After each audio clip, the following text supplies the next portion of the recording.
My name is Doug Summers. I'm 53 years old. I started back in 1982 in high school. Got cut from the baseball team. There were about 100 guys going out. And my dad said, you got pretty good upper body strength. I was a state champ wrestler at 12, pretty strong. And said, well, go out for pole vaulting. And I said, you're kidding. They let you do that in high school? It sounds dangerous. And it is, if you do it wrong.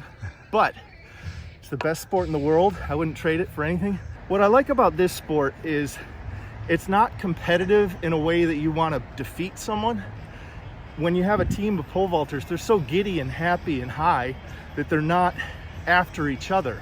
You can't help but cheer each other on. It's sort of like surfing when it's not a competition. You just love doing it, and everyone's like that. It's so much fun, it kind of overrides the competitiveness, and you want to cheer each other on. And by the third year I was doing it, I broke or I had the highest vault in the state.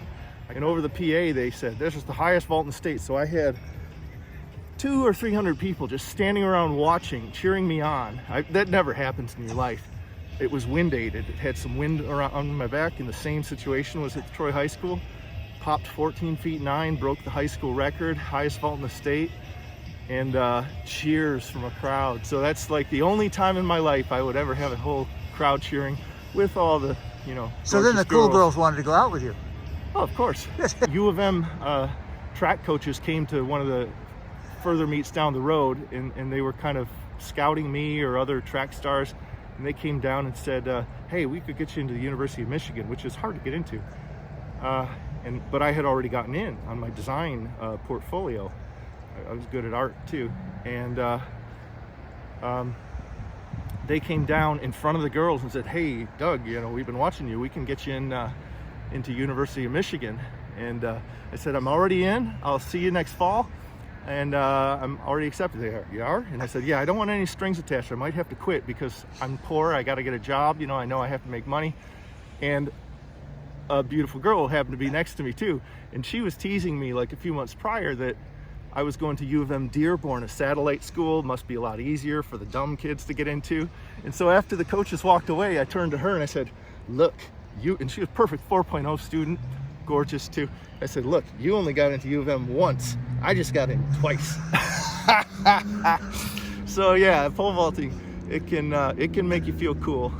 I'm gonna show me what to do. I'm gonna show a beginner what to do. If you're right-handed, you do it this way. You take your left foot, put the pole right next to your left foot, reach up, not on your tippy toes, reach up with your right hand, put your other hand right at your nose. Now I'm just gonna walk through it. I'm gonna step right next to the pole and walk through. Now what you do is you skip with your right leg. So I'm gonna step next to the pole and skip. And that little feeling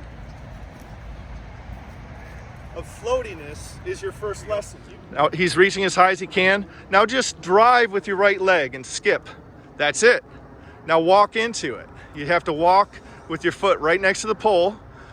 Put your foot right next to the pole, skip. That's it. That's your first lesson. You do it again. Yeah, it's fun, isn't it? I guarantee you that little hop, skip, jump is as fun as doing a bigger jump.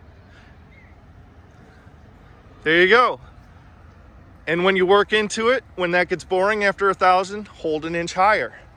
And then you'll find you have to run into it.